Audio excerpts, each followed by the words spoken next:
दोस्तों नमस्कार, कैसे हैं आप सब। दोस्तों बीपीएससी एग्ज़ाम के लिए हमने जो अपनी ऐसे राइटिंग की क्लास शुरू की थी, आज ये चौथी क्लास है और अभी हम फ़िलहाल 68th बीपीएससी में जो पूछे गए ऐसे हैं उनको कवर कर रहे हैं। ठीक है, तो चलिए आज का ऐसे क्या कहता है। Perform your obligatory duty because action is Indeed better than inaction. Okay, Hindi में देखिए, अपने अनिवार्य कर्तव्य का पालन करें क्योंकि कर्म निष्क्रियता से अवश्य ही उत्तम है। दोस्तों ये बहुत ही ईजी सा ऐसे है, लेकिन ईजी का मतलब ये नहीं होता कि जस्ट आपको समझ में आ गया। दोस्तों आपको 5 पन्ने भरने हैं और वो 5 पन्ने आप अगर रेलेवेंट कंटेंट लिखेंगे, बढ़िया कंटेंट लिखेंगे, है ना, तो तभी आपको मार्क्स मिलेंगे। वरना समझ के कुछ भी आप जैसे बोल बचन करते रहे या इधर उधर की चीज़ें लिखते रहे, फ्लो में नहीं है, अगर उसका स्ट्रक्चर सही नहीं है तो फिर वो आपको बिल्कुल भी मार्क्स नहीं देगा। बहुत ही एवरेज से भी आपको कम मार्क्स मिलेंगे, तो वो कहीं ना कहीं आपके सिलेक्शन पे भी इम्पेक्ट कर सकता है। हमने जैसे जिस तरीके से हम ऐसे करते आ रहे हैं, आपने देखा होगा हमारा क्या अप्रोच रहता है, किस तरीके से हम ऐसे को शुरू करते हैं। कोटेशन होता है, इंट्रोडक्शन होता है, बॉडी पार्ट कैसे होता है और किस तरीके से हम उसको ह्यूमन लाइफ से रिलेट करके देखते हैं, एंड देन हमारा कंक्लूजन कैसे होता है। सभी ऐसे हम इसी तरीके से करने वाले हैं। और देखिएगा जब हमारे जब 7-8 ऐसे क्लासेस हो जाएंगी जो पिछले एग्ज़ाम्स में पूछे गए थे, तो उन सबको कवर करने के बाद आप डेफिनेटली बहुत सारी चीज़ें सीखेंगे जो आपको बहुत सारे ऐसे जो अलग अलग टॉपिक्स पे अगर आते भी हैं तो आपको हेल्प करेंगे उन ऐसे को लिखने के लिए। बहुत सारी चीज़ें ना कॉमन होती है ऐसे में, वो आपको मैं बताऊंगा किस तरीके से कॉमन होती है। तो चलिए शुरू करते हैं हम आज के ऐसे। मैंने आपको बताया था कि ऐसे लिखने से पहले अगर आप कोटेशन दे दें तो वो बहुत बढ़िया रहता है। इसके लिए बहुत 4-5 कोटेशन है, आपने सभी नहीं लिखने, सिर्फ एक लिखिए। मैंने यहाँ पे दे दिया है ताकि आपको कोई भी एक याद रह जाए, या फिर कहीं और भी अगर ऐसे में अगर आप कोटेशन लिखना चाहते हैं तो इनमें से आप कुछ लिख सकते हैं। जो हमारा पहला कोटेशन है वो अननोन पर्सन ने लिखा है, in the journey of life it's better to be a participant than a Spectator.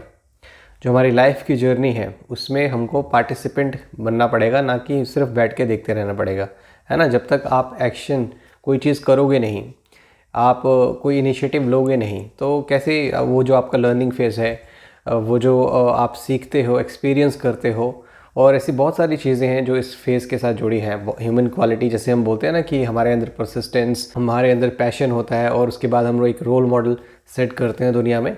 तो वो सब कैसे होगा अगर आप एक्शन नहीं करोगे, अगर आप मेहनत नहीं करोगे, आप अपने गोल के लिए फोकस नहीं रहोगे। तो वो सब रहना चाहिए, आपको पार्टिसिपेंट बनना पड़ेगा रेदर देन बी ए स्पेक्टेटर कि हम बैठ के देखते रहे। ओके, वो आप सेमिनार्स देखते हो ना, वहाँ पे एक लाइंस बोलते हैं, अगर आप सेमिनार गए होंगे कहीं पे, मार्केटिंग वाले जो सेमिनार्स होते हैं खासकर, वहाँ पे कहते हैं ना कि yesterday I was part of the crowd and today I am the reason of the crowd. तो बड़ा ही मोटिवेशन वाला ये लाइन है। जैसे कि आप हिंदी में बोल लीजिए कि मैं कल इस भीड़ का हिस्सा था और आज मैं इस भीड़ का कारण हूँ। तो यही कारण है कि जस्ट बिकॉज वो बताता है कि आपको कहीं ना कहीं स्पेक्टेटर बन के नहीं रहना है, आपको पार्टिसिपेट भी अपनी ज़िंदगी में करते रहना है। उसके बाद पीटर ड्रकर ने लिखा है, the best way to predict the future is to create it.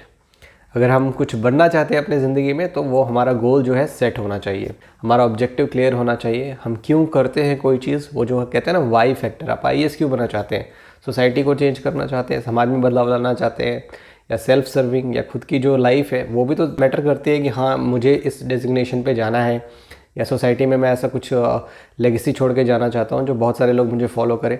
बहुत अलग अलग रीजंस होते हैं, तो आपको वो वाई फैक्टर पता होना चाहिए। तो यही पीटर ड्रकर कहते हैं, the best way to predict the future is to create it. वो आपको खुद ही करना पड़ेगा। आप जो भी सपने देख रहे हो आपको उसके लिए काम तो करना ही पड़ेगा। विंस्टन चर्चिल की बात कर लेते हैं, बहुत ही फेमस है। और ये क्या कहते हैं, success is not final, failure is not fatal, it is the courage to continue that counts. बहुत ही अच्छी लाइन बोली है इन्होंने। देखिए, सक्सेस से पहले आपको लगेगा कि यार मैं किसी चीज़ को पूरा कर लूँगा ना तब मेरी लाइफ सेट हो जाएगी, बट ऐसा नहीं होता। मैंने आपको पहले ही बताया था कि उसके बाद आपको अलग अलग तरीके से चैलेंजेस मिलेंगे, तो उस सक्सेस को बरकरार रखना वो भी बहुत ज़्यादा इंपॉर्टेंट होता है। बहुत लोगों की लाइफ में आपने देखा होगा कि दे बिकम सक्सेसफुल एंड उसके बाद धड़ाम से वो गिर जाते हैं, उनका किसी ने नाम वाम सुना नहीं होता आगे जाके, क्योंकि वो उस चीज़ को कंटिन्यू नहीं कर पाते। तो ये रीज़न है कि जब आपने एक दरवाज़ा है सक्सेस का वो खोल दिया है, उसके बाद कई सारे दरवाजे हैं वो भी आपको खोलने पड़ेंगे। तो ऐसा नहीं कि आपकी लाइफ सेट हो जाएगी, मस्त चलेगी, कुछ भी नहीं, बिकॉज बहुत सारी अपॉर्चुनिटीज़ आपको मिलेंगी और बहुत सारे चैलेंजेस आपको मिलेंगे। तो वो भी एक तरीके से आपकी अलग एक जर्नी है जो आपको तय करनी है। और उसके बाद फेलियर इज़ नॉट फैटल, इसका ये मतलब है कि जब आप फेल हो गए तो इसका मतलब ये नहीं कि भाई सब कुछ बर्बादी हो गया। आगे भी बहुत अपॉर्चुनिटी है, आप लाइफ में पॉजिटिव रहिए। आप फेल हुए हैं, आप बहुत कुछ सीखे हैं, आपका अप्रोच क्या रहेगा कि हाँ जो गलतियाँ मैंने पहले की मैं उसको ना दोहराऊँ, अब एक अलग अप्रोच से मैं चलूँ। सो क्या कहते हैं, it is the courage to continue that counts. तो ये हमारे पास जो हिम्मत है ना, जो कुछ काम करने की, अगर मैं फेल भी हो गया, नहीं मैं कुछ करूँगा, तो यही चीज़ मैटर करती है। अगर मैं सक्सेसफुल भी हो गया तब भी नहीं कि नहीं एकदम मैं ढीठ से रहूँगा, मैं किसी की इज़्ज़त नहीं करूँगा, तो ये सब एटीट्यूड रखना वो सही नहीं है। बिकॉज आपको कहीं ना कहीं वो झुक के रहना पड़ता है। ठीक है, झुक के रहने का मतलब ये नहीं कि आप जी हजूरी करो, लेकिन हाँ, you have to listen, you have to be concern about other people, this is called झुक के रहना। पोलो कोल्हो का क्या कहना है, the world is change by your example not your opinion. तो ये वही बात है ना कि जो हम बहुत बड़ा फेंकते रहते हैं, तो वो चीज़ें किसी को याद ही नहीं रहती। आपने आज बहुत बड़ी बात कह दी, 2-4 दिन के बाद, 5 दिन के बाद कोई ना कोई इंसान भूल जाएगा। आप भले ही आपके थॉट प्रोसेस बहुत अच्छे हैं, लेकिन अगर आप कुछ करके कुछ एग्जाम्पल सेट करते हैं अपने रियल लाइफ में, तो वो चीज़ें जो है एक तरीके से लेगेसी बन जाती है। ठीक है, तो आप जो काम करते हैं, जब आप एक्शन लेते हैं, जब आप इनिशिएटिव लेते हैं, तब आप एग्जाम्पल सेट करते हैं, ना कि जस्ट सिर्फ बोल बोल के एग्जाम्पल सेट करते हैं। बोलने का काम पॉलिटिशियंस का होता है, अगर वो बोल के कुछ काम ना भी करें तो आपको पता है फिर जनता किस तरीके से सवाल पूछती है। जेके रोलिंग जो नॉवलिस्ट हैं, उनका क्या कहना है, it is our choices that show what we truly are far more than our abilities. अब देखिए, कई लोगों को लगता है कि मुझे कुछ करने के लिए ना कुछ गुण होने चाहिए, तभी मैं ये कर पाऊँगा। क्रिकेटर बनने के लिए मेरे अंदर स्टेमिना होना चाहिए, पढ़ाई करने के लिए मेरा IQ होना चाहिए। ये सब चीज़ें बेकार की हैं। आपने देखा होगा कि जो बच्चे स्कूल में अच्छा परफॉर्म नहीं कर पाते, वो UPSC के एग्ज़ाम भी क्लियर करते हैं, है ना। उनकी मतलब आपने वो भी बच्चे देखे होंगे जो किसी एक फील्ड में स्कूल में अच्छा नहीं थे। जैसे न्यूटन की बात अब कर लें, वो स्कूल के एनवायरनमेंट में नहीं जच पाए, चाहे रविंद्रनाथ टैगोर थे, लेकिन उन्होंने लिटरेचर में या रविंद्रनाथ टैगोर की मैं बात कर रहा हूँ, लिटरेचर में, आर्ट्स में जो नाम हासिल किया वो शायद ही किसी और ने हासिल किया। और न्यूटन तो खैर he is the father of science. तो ऐसा है कि जस्ट बिकॉज उनकी जो चॉइसेस थी, जिन्होंने उनको इंस्पायर किया कि हाँ मुझे ये करना है, और उन्होंने वो किया, ना कि अपनी उन्होंने एबिलिटी के ऊपर ध्यान दिया। एबिलिटीज़ आपको छोटे होते हुए आपको थोड़ी ना पता चलेगी, आपको तो आपका समाज और आपके बड़े लोग बताएंगे क्या तुम्हारे अंदर ये गुण है, तुम ऐसे करो। नहीं, उन्होंने खुद ही डिसाइड किया और खुद ही आगे बढ़े और अपनी लाइफ में इतना बड़ा नाम किया है। तो ये सब चीज़ें आप कोटेशन के रूप में लिख सकते हो। चलिए, अब हमारा इंट्रोडक्शन कैसे होना चाहिए। In life people often wonder whether it's better to take action और डू नथिंग। देखिए, ज़िंदगी में हमारे पास 2 ही चॉइसेस है ना, या तो हम कुछ करें या तो नहीं करें। आपको पता है ना कि लाइफ में आपको 2 तरीके के लोग जनरली मिलते हैं, जो कुछ करते हैं, जो कुछ नहीं करते, जो सिर्फ बातें बनाते हैं, डींगे हाँकते रहते हैं। तो वो जो कुछ नहीं करते हैं वो बोलते बहुत ज़्यादा हैं और ज्ञान बहुत ज़्यादा रहता है उनके पास। अब ये जो कुछ नहीं करने की जो उनके पास चॉइस है, ये कई तरीके से होता है। या तो वो खुद ही कुछ नहीं करना चाहते, उनके लाइफ में कुछ इंस्पिरेशन है नहीं, वो डल इंसान है, या फिर शायद वो उस इन्वायरमेंट में पला बड़ा नहीं है, वो इन चीज़ों को समझता नहीं है, स्ट्रगल्स के क्या इंपॉर्टेंस है उसको नहीं पता है। और दूसरी चीज़ यह हो सकती है कि वो फेलियर से डरता है। वो डरता है कि अगर मैं फेल हो जाऊंगा तो सोसाइटी क्या कहेगा, या फिर मेरा बहुत बड़ा नुकसान हो जाएगा, और रिस्क लेने की एबिलिटी नहीं है उसके अंदर। या फिर वो इंसान डाउटफुल हो सकता है, मे बी वो सुपरस्टिशियस हो, या और भी बहुत सारे रीज़न होते हैं कुछ नहीं करने के। ठीक है, तो taking action is better than not taking action, यही इसका जो है इंट्रोडक्शन जो है आप यहाँ पे लिख दीजिएगा। The saying do your duties because it's better to do something than nothing tells us that taking action is usually a good idea. ठीक है, इतना समझ में आ गया ना आपको। चलिए आगे बढ़ते हैं। This idea has been important throughout the history and across different culture as it speaks to our basic nature. देखिए, ये जो आइडिया है ना कुछ करने का, ये तो ऐसा नहीं कि आज के टाइम में रेलेवेंट है, ये तो बहुत समय से रेलेवेंट है। अगर आदि मानव अगर वहीं पे रुक जाते, जैसे वो हंटर गैदरर्स थे, तो वहीं शिकार करते और खाते। क्या ज़रूरत थी कल्टीवेशन की, क्या ज़रूरत थी एक सेटलमेंट की। कहीं ना कहीं वो सोच डेवलप हुई, आग का आविष्कार हुआ, तो just because of their action, वो कुछ ना कुछ बार बार उनकी एक्टिविटी चलती रहती थी और नई नई डिस्कवरीज और उनके लाइफ में इम्प्रूवमेंट होती रहती थी। ठीक है, तो एक अलग ही कल्चर जो है वो डेवलप होता जाता है। तो खैर, अब इतना डिटेल में नहीं जाएंगे, आप समझ गए होंगे कि व्हाट दिस सेंटेंस सेज। ये हमारा बेसिक नेचर है। और एथिक्स, एथिक्स का क्या मतलब है दोस्तों, कि अब कुछ हमेशा ये ज़रूरी नहीं है कि हमको करना ही करना है। ये ज़रूरी है कि जो हम कर रहे हैं वो सही है या गलत है, इससे क्या इम्पैक्ट पड़ेगा, वो हम आगे देखेंगे जब हम इसका मेन बॉडी पार्ट करेंगे, तो इसका एथिकल पॉइंट ऑफ व्यू देखेंगे। अब जानवर है, वो किसी को मार के खा जाता है, वो ये थोड़ी ना सोचेगा यार मैं तो पाप कर रहा हूँ, इस खरगोश को क्यों खा रहा हूँ। अब जो ह्यूमंस है वो कंसर्न होते हैं, तो बहुत सारे लोग इस विचार से जो है वो वेजिटेरियन हो जाते हैं। कहीं ना कहीं एथिकल पॉइंट ऑफ व्यू से इंसान ही सोचता है, वो कोई और जानवर या कुछ और नहीं सोच सकता। अब ये जो एथिकल पॉइंट ऑफ व्यू है, इसके बारे में अलग से मैंने एक PPT बनाई है, वो हम मेन बॉडी पार्ट में देखेंगे। And our way of making the most of life. हम क्यों करते हैं? Just because we expect something, we expect betterment. हमने जो भी करना है अब उसका जो रिज़ल्ट होना चाहिए वो बेहतर होना चाहिए। उसके बाद जो हमें मिल गया उसके आगे हम जो करेंगे वो रिज़ल्ट उससे भी बेहतर होना चाहिए। तो जितना ज़्यादा हम अपनी ज़िंदगी से एक्सपेक्ट करें, जितना ज़्यादा हमें वो चीज़ें मिलें, इसलिए हम एक्शन लेते हैं, इनिशिएटिव लेते हैं। इन शॉर्ट में अगर बोला जाए, आपको दुनिया में 2 चॉइसेस मिलेंगे, या तो आप एक्टिव पार्टिसिपेंट बनिए या फिर पैसिव ऑब्जर्वर बनिए। हमने देख लिया था क्यों एक्टिव पार्टिसिपेंट बनना है, क्यों पैसिव ऑब्जर्वर नहीं बनना है। एक तो सबसे बड़ा रीज़न अगर आप देखेंगे तो उसका ये सबसे बड़ा रीज़न है कि कहीं ना कहीं हमारी रिस्पॉन्सिबिलिटी है कि इस दुनिया से हम इंगेज करें। ये जो दुनिया ना हमारी मटेरियलिस्टिक वर्ल्ड है, और आज के टाइम में आपको मटेरियलिस्टिक बनना ही पड़ेगा।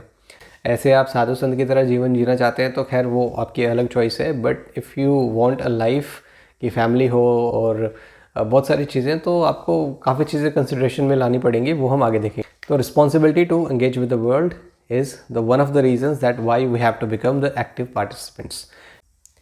नेक्स्ट पॉइंट हम देखते हैं कि एक्शन का इंपॉर्टेंस क्या है, क्यों हमें इनिशिएटिव लेना चाहिए। दोस्तों, अगर आप इनएक्टिव हैं अपनी ज़िंदगी में, है ना, कोई एक्टिविटी नहीं है, इससे क्या होगा? अगर इमेजिन करिए वो दुनिया जहाँ पे कोई कुछ करता ही नहीं हो, तो दुनिया कैसी लगेगी? एकदम रुकी हुई लगेगी और अनइंस्पायरिंग लगेगी। Is this a world you want to live in? बहुत सारे लोग लगते हैं ना कि यार मेरे पास इतना पैसा हो जाएगा, मैं बैठ जाऊँगा घर पे। आप घर पे बैठ के देखिए, बैठा ही नहीं जाएगा। आप कहीं ना सोचेंगे कि यार मैं कहीं जाऊँ, कुछ पढ़ूँ, कुछ खाऊँ पीऊँ, घूमूँ फिरूँ। तो this is how this world is made for. यही तो है कि दुनिया बनी क्यों है। अगर आपको सन्यासी लेना है फिर तो आपको किसी जंगल या पहाड़ में जाके सिर्फ वहाँ पे एकांत में आपको रहना चाहिए या गुफा में रहना चाहिए। बट अगर आप यहाँ पे रहना चाहते हैं तो कहीं ना कहीं आपको वो सारे फैक्टर्स भी कंसिडर करने पड़ेंगे, क्योंकि हमारी जो ह्यूमन डिज़ायर है ना, वो क्या होती है कि आप देखिएगा हर इंसान चाहता है कि मैं लाइफ में तरक्की करूँ, प्रोग्रेस करूँ, मैं कुछ अचीव करूँ, एकम्प्लिशमेंट, और मेरा पर्सनल ग्रोथ हो। Personal growth in terms of money या फिर कुछ भी कह लीजिए आप, दौलत, शोहरत, तो वो पर्सनल ग्रोथ इंसान चाहता है। एक रीज़न है कि क्यों हमें एक्शन इनिशिएटिव लेना चाहिए, क्योंकि एक्शन से क्या होता है ना, जब हम कोई एफर्ट डालेंगे, एफर्ट हम क्यों डालते हैं? क्योंकि हमारे लाइफ में जो गोल्स और ड्रीम्स होते हैं उनको अचीव करने के लिए हमको इनिशिएटिव तो लेना ही पड़ेगा।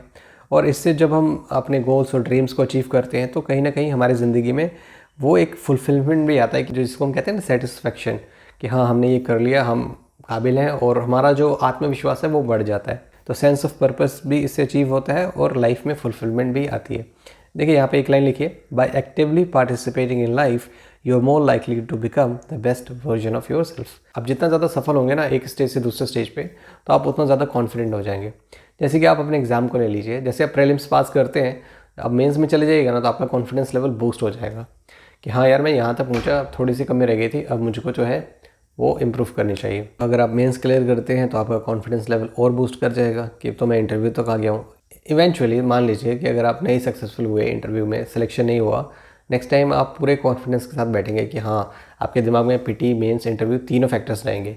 लेकिन अगर प्रीलिम्स पे आप अटक गए ना, मतलब आप प्रीलिम्स तक ही सीमित रह जाएंगे, और अगर बार बार अगर प्रीलिम्स ही नहीं क्लियर हो रहा, तो ये जो स्टेट होगा आपका, जो प्रीलिम्स नहीं क्लियर करने वाला, ये बहुत ही डीमोटिवेशन वाला स्टेज होगा, जहाँ पे आप ऐसी जगह फंस जाएंगे ना कि आपको मोटिवेशन का कुछ दिखेगा ही नहीं। आपको लगेगा यार अब गिव अप कर देना चाहिए, मुझसे नहीं होने वाला।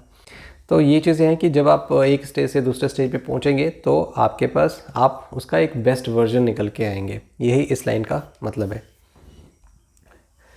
नेक्स्ट वही चीज़ मैंने लिखी है, जो सक्सेस है वो सेटिस्फेक्शन देता है, और अगर आप कुछ ना करें, सिटिंग आइडल बैठे हैं, तो लाइफ में कुछ नहीं करने की जो भी फीलिंग आता है तो वो आपको कहीं भी मोटिवेट नहीं करेगा।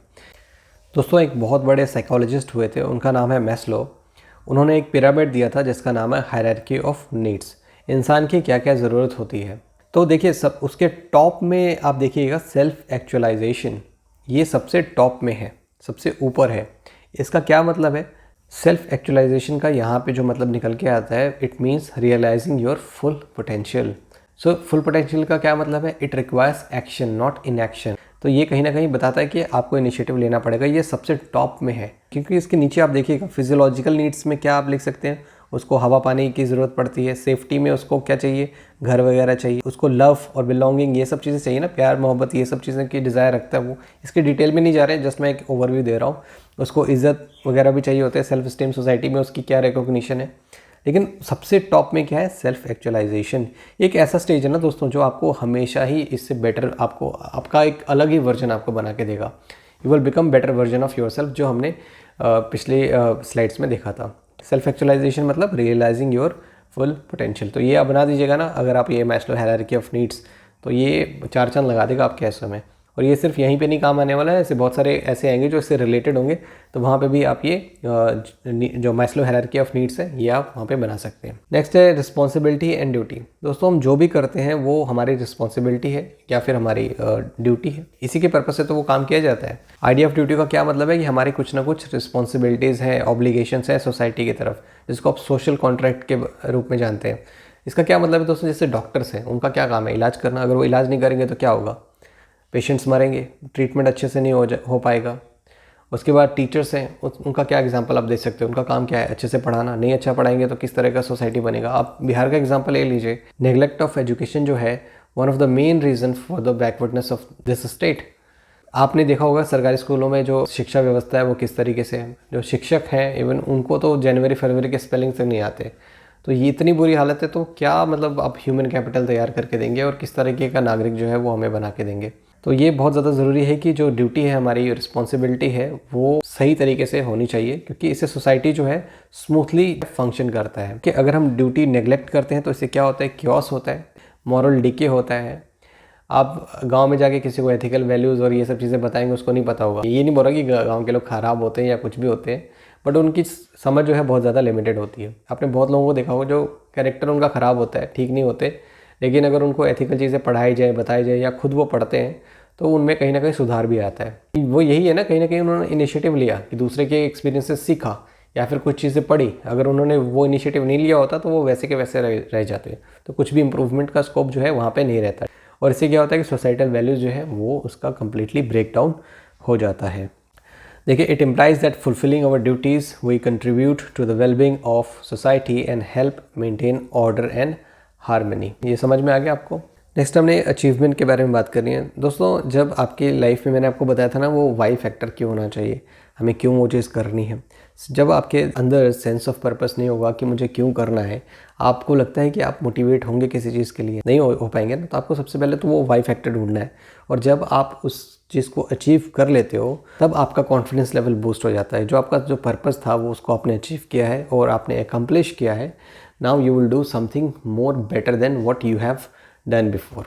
नेक्स्ट आप थोड़ा सा और इसमें लिखेंगे कि there is famous saying you will never know unless you try. आप कभी भी जानेंगे नहीं जब तक आपने कोशिश नहीं की हो। और ये बात आप इस एग्जांपल से भी दे सकते हैं कि जो थॉमस एल्वा एडिसन थे जिन्होंने बल्ब का आविष्कार किया, वो 1000 बार फेल हुए। और वो कई बार लोग क्रिटिक्स कहते थे कि यार आप तो 1000 बार फेल हुए, तो वो कहते थे नहीं मैं 1000 बार फेल नहीं हुआ, मैंने 1000 बार ऐसे तरीके निजात किए जिससे बल्ब नहीं जलता हो। तो आप देखिए किस तरीके से उन्होंने पॉजिटिव तरीके से इस चीज़ को बोला। तो वो हर एक जो फेलियर था उनका लर्निंग वाला था। तो है ना, ये वही बात है ना कि you will never know unless you try. जब तक आप कोशिश नहीं करोगे आप जानोगे कैसे। तो कोशिश हमको करते रहना चाहिए, क्योंकि एक्शन से हमें क्या पता चलता है, action helps us learn and improve. हम उससे सीखते हैं और इम्प्रूव करते हैं। एक चीज़ और लिखिए यहाँ पे, you miss 100% of the shots you don't take. अगर आप कुछ करेंगे नहीं तो आपने वो सारी अपॉर्चुनिटी खो दी। आपको लाइफ में कुछ भी करना है ना, तो छोटा सा स्टेप है। जैसे आपको बिजनेस स्टार्ट करना है तो जस्ट आप ठेला लगा लीजिए, कुछ भी लगा लीजिए, बट डू दैट। आपने देखा होगा ना, बहुत सारे लोग वहीं से आज उनका रेस्टोरेंट भी चल रहा है, होटल भी चल रहा है। तो एक छोटी सी शुरुआत की उन्होंने, कभी सोचा भी नहीं था कि भाई इस स्टेज पे पहुंचेंगे, बट जैसे ही वो आप उस फील्ड में जाओगे ना, आपके कहीं ना कहीं रास्ते खुलने शुरू हो जाएंगे। If you never try you will never know that what you could have achieved. ये तो बहुत ही ऑब्वियस सी बात है कि अगर आप कोशिश नहीं करेंगे तो आप कैसे जान पाएंगे कि आपने क्या हासिल किया अपनी ज़िंदगी में। Action provides the opportunity for growth, learning and self discovery. Next देखिए, चैलेंजेस एंड सेटबैक्स। हमारे ज़िंदगी में जब भी चुनौतियाँ आएंगी ना, या जब भी हम फेल होंगे, जब भी हमको लगेगा कि यार हम बहुत ही डाउन हो गए हैं, अब हमारा कुछ नहीं हो सकता, लेकिन आपके अंदर वो पॉजिटिव एटीट्यूड अभी भी है कि नहीं, मुझे चाहे कुछ भी हो मैं वापस से फिर से कोशिश करूँगा, जिसको हम कहते हैं रेजिलिएंट। जो हमने देखा था अपने पिछले ऐसे में, रेजिलिएंट क्या होती है, जो हमारी क्वालिटी होती है ना बाउंस बैक करने की। जब आप ज़िंदगी में बहुत ज़्यादा डाउन महसूस करते हो तो बाउंस बैक करने की जो क्वालिटी होती है उसी को हम रेजिलियंस कहते हैं। तो इससे क्या होगा, जब इस तरह का आपका अप्रोच रहेगा, इससे आपके अंदर इमोशनल स्ट्रेंथ तो ऑब्वियसली बिल्ट होगा, और साथ में आपकी प्रॉब्लम सॉल्विंग स्किल्स भी बढ़ेंगी। प्रॉब्लम सॉल्विंग स्किल्स क्या है कि जहाँ पे भी फेल हुए हैं, आपने नेक्स्ट टाइम ट्राई किया, आपने उसको ओवरकम कर दिया, तो आपको मालूम है कि आपको कैसे टैकल करना है।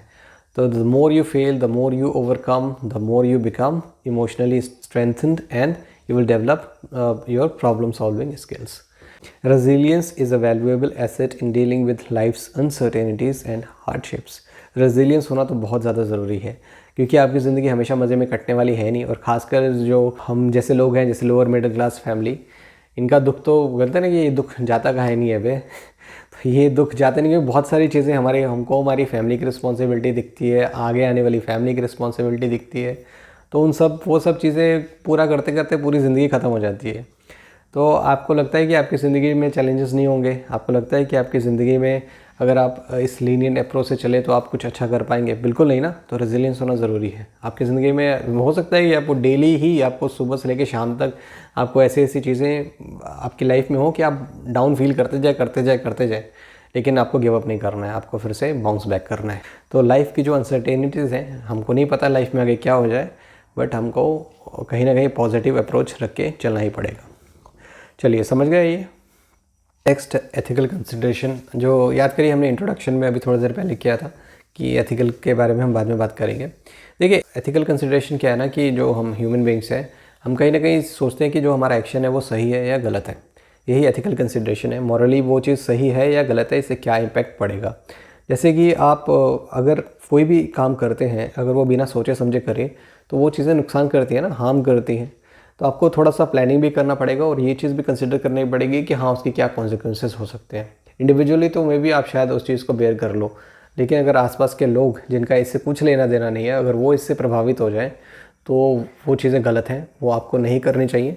जैसे कि आप फायर फाइटर्स की ड्यूटीज़ ले लो। फायर फाइटर्स जो आग बुझाने का काम करते हैं, जहाँ पे भी वो आग बुझाने का काम करते हैं, वहाँ पे वो पानी का इस्तेमाल करते हैं, कार्बन डाइऑक्साइड का इस्तेमाल करते हैं। तो इससे आप देखेंगे कि वहाँ जो चीज़ें इफ़ेक्टेड नहीं थी, वो चीज़ें भी इफ़ेक्ट हो जाती है। आसपास के जो घर, दुकान, ये सब, और इन्वायरमेंट ख़राब होता है वो अलग, ठीक है।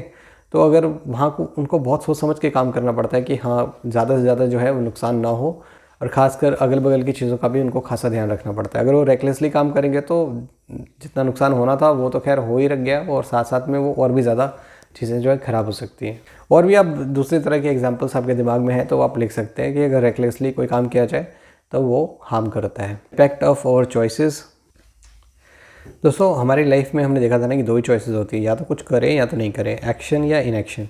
अगर हम एक्शन करेंगे तो वो पॉसिबिलिटीज़ क्रिएट करती हैं। जैसे मान लीजिए कि कोई आपको बिज़नेस स्टार्ट करना है, तो बिज़नेस स्टार्ट करने के लिए आपको क्या करना पड़ेगा? रिसर्च करना पड़ेगा, प्लानिंग करना पड़ेगा, है ना। तब आपका बिज़नेस जो है वो लॉन्च होगा। इससे क्या होगा कि आप अपॉर्चुनिटी क्रिएट करोगे बाकियों के लिए, और अपनी समुदाय के लिए क्या करोगे? अपनी कम्युनिटी के लिए आप जॉब्स क्रिएट करोगे, वैल्यूएबल सर्विसेज दोगे। अगर आप दूसरी जगह देखिए, अगर आप कुछ भी नहीं करते हैं तो आपका जो ये बिज़नेस आइडिया है ना, वो आइडिया ही रह जाएगा। आपने क्या क्या चीज़ें मिस कर दी वहाँ पे। पोटेंशियल आइडिया रिमेन्स आइडिया, यहाँ पर मैंने लिखा है। और कौन कौन सी अपॉर्चुनिटी आपने मिस कर दी? पर्सनल ग्रोथ की, है ना। पर्सनल वो तो ऑब्वियसली हो ही नहीं पाएगा। फाइनेंशियल इंडिपेंडेंस, जो हर कोई चाहता है कि हाँ मैं फाइनेंशियल इंडिपेंडेंस हो जाऊँ, वो भी नहीं होगा। और जो आप पॉजिटिव इम्पैक्ट लाना चाहते थे दुनिया में, वो भी रुक जाएगा, वो कुछ भी नहीं होगा। नेक्स्ट देखिए, resilience in the face of challenges. हमने इसके बारे में बात की थी। अब यहाँ पे थोड़ा सा मैं इसको इलेबोरेट और करना चाहता हूँ। इससे हमने देखा था कि क्या होता है कि हमारी प्रॉब्लम सॉल्विंग स्किल्स जो होती है वो बढ़ती है। जब हम एक्शन लेते हैं और रेजिलियंस बिल्ड करते हैं, बाउंस बैक करने की जो क्वालिटी है हमारे अंदर वो डेवलप होती है, तो प्रॉब्लम सॉल्विंग स्किल्स जो है ऑब्वियसली डेवलप होंगी। और इससे हम क्या करेंगे, जो डिफ़िकल्ट सिचुएशन है उससे वो हैंडल करने के लिए हम तैयार हो जाते हैं भविष्य में। जैसे मान लीजिए कोई स्टूडेंट है, अगर वो टेस्ट के लिए प्रिपेयर करता है, टाइम से पढ़ता है, चाहे कुछ भी हो, अपनी प्रायोरिटीज सेट करता है, उसका टाइम कहीं पे भी चला जाए लेकिन वो अपनी प्रायोरिटी को भूलता नहीं है। वो मे भी शायद 2-4 घंटे एक्सटेंड करके या सोए कम, लेकिन वो अपना चीज़ कंप्लीट करके फिर टेस्ट में अच्छा परफॉर्म करता है। वही दूसरी जगह दूसरा बच्चा है, वो मे भी शायद उसको डर लगता हो कि यार मैं मुझसे होगा ही नहीं, उसके अंदर कॉन्फिडेंस की कमी हो, या फिर वो लेट कर बाद में करेंगे, छोड़ देते हैं, या फिर वो सो जाते हैं, अब देखी जाएगी, टेस्ट का क्या मतलब, वो तो मार्क्स ऐड ही नहीं होने। तो इस तरह का अप्रोच रखता है। तो आप देखिएगा कि जब दोनों लाइफ में आगे बढ़ेंगे ना, तो जो पहला वाला इंसान जो अपनी प्रायोरिटी सेट करके अपने ऑब्जेक्टिव को पूरा करता है, उसके अंदर ये चीज़ प्रॉब्लम सॉल्विंग स्किल्स जो है वो ज़्यादा डेवलप हो जाएंगी। इसके अंदर बिल्कुल भी डेवलप नहीं होंगे, क्योंकि because of this lenient attitude. तो ये लाइफ में कभी भी जब इसको डिफ़िकल्ट सिचुएशन का सामना करना पड़ेगा ना, ये भाग जाएगा वहाँ से।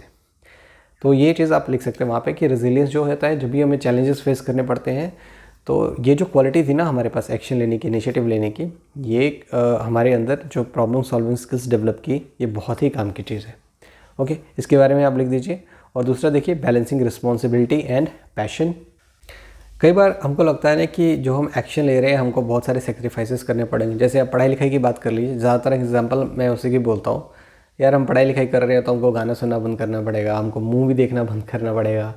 अगर हम स्पोर्ट्स में जा रहे हैं तो हमको ये सब खाना पीना बंद करना पड़ेगा। तो ऐसा कुछ भी नहीं है दोस्तों, आप बैलेंस बना के चलिए। इसका ये मतलब नहीं है कि सेक्रीफाइस ड्रीम्स या पैशंस। जो आर्टिस्ट हैं, वो जो भी आप कलाकार देख लीजिए, तो वो मान लीजिए कि पढ़ाई लिखाई में अच्छे नहीं थे, वो किसी एक चीज़ में अच्छे थे, तो वहाँ पे उन्होंने एक्टिवली जो है वहाँ पे काम किया है। जो भी उनकी चॉइस थी वहाँ पे उन्होंने अपना समय दिया, प्रैक्टिस किया, अपने स्किल्स को इम्प्रूव किया और उन्होंने अपने पैशन को जो है वो प्रोफेशन में बदला। तो यही चीज़ है कि it's not about giving up on your dreams, it's about actively working towards them. तो ये आप समझ गए कि जो आपका जो ड्रीम्स है ना, आप उसको रियलिटी में बदल सकते हो एक्शन के ज़रिए। तो एक्शन के दो मतलब यहाँ पे ये निकल के आते हैं कि आपको सेक्रीफाइस ड्रीम्स और पैशन, ये तो जनरली दिखता है बट ऐसा कुछ भी नहीं है।